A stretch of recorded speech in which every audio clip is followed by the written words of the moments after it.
அஸ்ஸலாமு அலைக்கும் ஃப்ரெண்ட்ஸ். இன்றைக்கி கேரட் சாப்பிடாதவங்களுக்கு ஒரு கேரட் நிறையா வச்சு ஒரு ரெசிபி பண்ண போகிறோம்.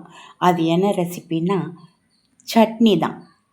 கேரட் நிறைய போட்டு ஒரு தக்காளி சட்னி ரொம்ப சூப்பராக இருந்துச்சு இதுவும். ஆனால் பசங்கள்லாம் கூட இந்த கேரட் எப்படி பண்ணி கொடுத்தாலும் சாப்பிட மாட்டாங்க. அல்வா பண்ணி கொடுத்தா கொஞ்சமாக சாப்பிடுவாங்க, அப்புறம் அதுவும் சாப்பிட மாட்டாங்க.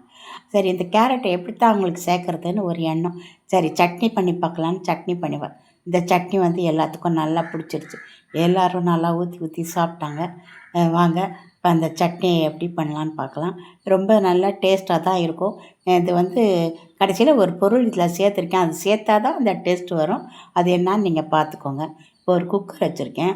ஒரு பெரிய பெரிய தக்காளியாக ஒரு 5 தக்காளி எடுத்திருக்கேன். 5 தக்காளி, பெரிய கேரட்டு 4 கேரட்டு, ஒரே ஒரு வெங்காயம், கொஞ்சம் கருவேப்பிலை. இப்போ இதை வந்து நம்ம இந்த குக்கரில் சேர்த்துப்போம். சேர்த்துக்கிட்டு இதோடைய 4 வரமிளகாய் சேர்த்துக்கலாம். சேர்த்துட்டு கொஞ்சமாக புளி, அப்புறம் ஒரு 1½ ஸ்பூன் வெறும் தனி மிளகாய் பொடி, 1/4 ஸ்பூன் வெந்தயம், 1/2 ஸ்பூன் மஞ்சப்பொடி, ஒரு சீரகப்பொடி, அதையும் சேர்த்துக்கோங்க. சேர்த்துட்டு இது இங்கே வரமிளகாய் எதுக்கு சேர்த்தேன்னா, இந்த மாதிரி தக்காளியில் வேகும்போது அந்த தக்காளியோட ஒரு பச்சை வராது, நல்லாயிருக்கும், ஒரு நல்ல ஸ்மெல் வரும். அதுக்காக தான் போட்டிருக்கேன். இப்போ தேவையான தண்ணி ஊற்றி இதை வந்து நல்லா வேக வச்சு எடுத்துக்கலாம். இப்போ 4 விசில் கொடுத்து வேக வச்சாச்சு. இப்போ மேலே இருக்கிற இந்த தண்ணி எல்லாத்தையும் சுத்தமாக வடித்து எடுத்துடலாம். அப்போ தான் மிக்ஸி ஜாரில் போட்டால் நல்லா அரையும், மை மாதிரி அரையும்.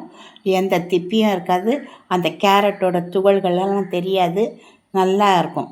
அதனால் நான் ஆற வச்சு அதை அரைச்சிட்டு வந்துடுறேன். தாளிக்கிறதுக்கு பாருங்கள், ஒரு 5-6 சாம்பார் வெங்காயம், 2 பச்சை மிளகாய், கொஞ்சம் பூண்டு இடித்து வச்சுருக்குறேன். அதான் தாளிக்கிறதுக்கு, கடைசியாக தாளிக்க. இப்போ தண்ணி எல்லாத்தையும் எடுத்தாச்சு. இது மிக்ஸி ஜாரில் போட்டு நான் அரைச்சிட்டு வந்துடுறேன். இப்போ தாளிச்சிடலாம். இப்போ ஒரு கடாய் வச்சுருக்கேன். 3 ஸ்பூன் எண்ணெய் ஊற்றிருக்கேன். எண்ணெய் கொஞ்சம் அதிகமாக இருந்தால் நல்லாயிருக்கும். கடுகு உளுந்தம்பருப்பு சேர்த்துருக்கேன். அது நல்லா வெடித்ததும் இடித்த பூண்டை சேர்த்துக்கோங்க. சேர்த்ததும் அதுக்கப்புறம் பச்சை மிளகாய் சேர்த்துக்கோங்க. அப்புறம் இது எல்லாத்தையும் நல்லா வதக்கி விட்டுக்கோங்க. நல்லா வாசனை வர அளவுக்கு வதக்கிக்கோங்க. இப்போ இதில் வரமிளகாலாம் போட வேண்டாம், பச்சை மிளகாய் போட்டிருக்கோம், அதுவே போதும், அந்த காரமே போதும்.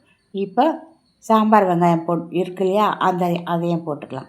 இப்போ கொஞ்சம் பெருங்காயம் போட்டிருக்கேன். இது நல்லா வதங்கினதும் இந்த எடுத்து வச்சுருக்குறோம் இல்லையா அந்த தக்காளி சாறு, அந்த சாறை எடுத்து இதில் சேர்த்துடலாம். சேர்த்துட்டு நம்ம கடைசியாக ஒரு கரண்டி சாறு வந்து நம்ம இருத்தி வச்சுக்கலாம். அது எப்போ போடுறேன்னு பாருங்கள். எல்லா சாரையும் போட்டாச்சு. இதை பாருங்கள், கொஞ்சமாக சாறு வச்சுருக்கேன். இதில் ஒரே ஒரு கரண்டி இட்லி மாவு சேர்த்துடலாம்.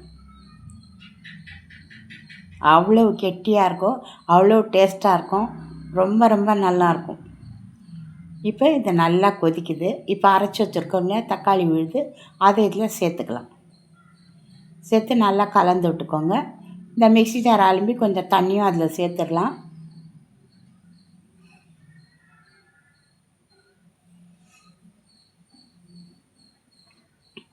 சேர்த்து நல்லா கலந்து விட்டுக்கோங்க. இப்போ இது நல்லா கொதிக்கட்டும். கொதித்ததுக்கப்புறம் தான் இப்போ நம்ம அதை ஊற்ற போகிறோம். கொஞ்சமாவது இது கொதிக்கணும். நல்லா கலந்து விட்டுக்கோங்க. இப்போ வந்து உப்பு எல்லாம் சரியாக இருக்கான்னு பார்த்துக்கலாம். உப்பு கம்மியாக இருக்கா, புளி கம்மியாக இருக்கா, அதெல்லாம் பார்த்து. புளி சரியாக இருக்கும், உப்பு தான் கொஞ்சம் ஏறக்குறைய இருக்கும்.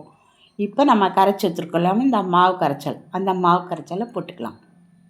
போட்டு இதையை நல்லா கலந்து விட்டுக்கோங்க. இப்போ மேலே கொஞ்சம் கொத்தமல்லி, கொஞ்சம் கருவேப்பிலை போட்டுக்கலாம். கொதிக்க ஆரம்பிக்காத மாதிரி கொஞ்சம் போட்டுக்கலாம், அப்புறம் இறக்கும்போது கொஞ்சம் போட்டுக்கலாம், நல்ல வாசமாக இருக்கும். இப்போ கொத்தமல்லியே சேர்த்தாச்சு. இது நல்லா கொதிக்கட்டும், கலந்து விட்டுக்கோங்க.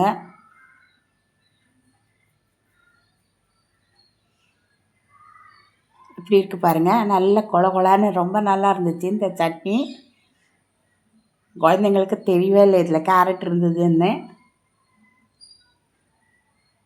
இப்போ நல்லா கொதிக்க ஆரம்பிச்சு ஒரு 5 நிமிஷம் நல்லா கொதிக்கட்டும். கொதிச்சோடனே நம்ம ஸ்டவ் ஆஃப் பண்ணிடலாம். இட்லி, தோசை, சப்பாத்தி, பூரி எல்லாத்துக்குமே ரொம்ப நல்லாயிருக்கும். நான் இட்லிக்கு தான் போட்டிருக்கேன்.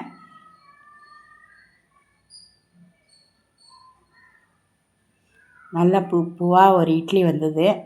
அதுக்கு இந்த சட்னி ரொம்ப ரொம்ப பொருத்தமாக இருந்துச்சு. நீங்களாம் செஞ்சு பாருங்கள் ஃப்ரெண்ட்ஸ். பிடிச்சிருந்தால் லைக் பண்ணுங்கள் ஃப்ரெண்ட்ஸ், கமெண்ட் பண்ணுங்கள். புதுசாக பார்க்குறவங்க சப்ஸ்கிரைப் பண்ணி பாருங்கள். பெல் ஐக்கானை அமுக்குங்க. அப்போ தான் நான் போடுற வீடியோ உங்களுக்கு வந்து சேரும். கண்டிப்பாக செஞ்சு பாருங்கள். அஸ்ஸலாமு அலைக்கும் வரஹ்மத்துல்லாஹி வபரகாத்துஹு.